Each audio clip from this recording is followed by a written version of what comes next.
Well, we moved here from Borger, Texas, which is where Paul Taylor had been our pastor in Borger, and John Kilgore was the worship pastor there. So we didn't necessarily follow them here, but a job opportunity came open in this area, and so we decided to move here. Well, I was raised in a Christian family, and so went to church a lot. And when I was 9 years old, I remember the day that I prayed to accept Jesus Christ as my Savior. I look back at that and just think that that is one reason why God had put me in the place where I was at the time, so that He would put the right people in my life at that time. And through high school, got to meet Gene, and so that is probably the greatest time of my life, was just accepting Christ and Christ guiding me the whole way. I was also raised in a Christian home. My dad was a Pentecostal holiness preacher, and even though I heard all the stories and knew all the Bible stories and went to church all the time, I really didn't buy into it, and really grew up as a rebellious teenager. Not bad, but bad enough. We started dating in high school, and she was of a like faith. She was Assembly of God, which was similar to the denomination I was raised in. So my parents just fell in love with her, and so we dated in our senior year, and then after we graduated in May of 1966, we got married. We had a little girl about 9 months later. Wasn't exactly planned, but she came into our life, and it was really a great thing, because I'm not sure would be married if that helped us grow up.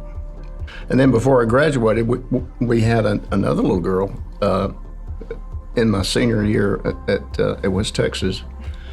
And it was through her illness, sickness. She was allergic to as it turned out, it was, I think, cranberries or something. And at Thanksgiving, everybody was feeding her cranberry sauce, and it restricted her throat, and she couldn't breathe.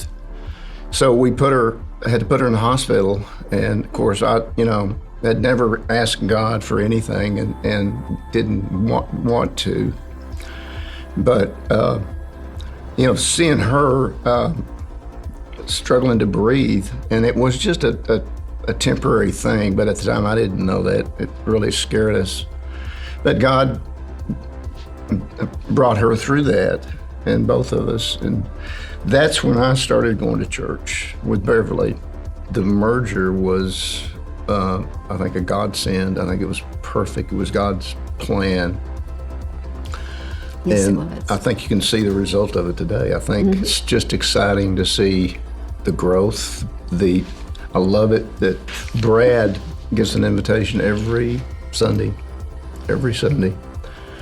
And I love her music. I love Jordan. And I think that that's one reason why we are so in tune to All In, because we look back and see what's happened to us, and we want people to see our lives and see what we're doing and share with them, because All In, Jesus Christ went all in for me and you, and we're just so excited to be a part of this whole thing. We can't wait to see what God is going to do, not only through us, but through everyone that hears our story and identifies with the pain and the joy that comes from serving Jesus Christ.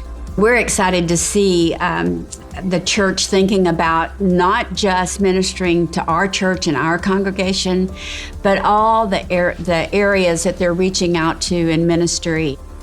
There's a song we used to sing, I surrender all to Jesus, I surrender, in which we all want to do that, but especially in my own life, I don't think I do that so much.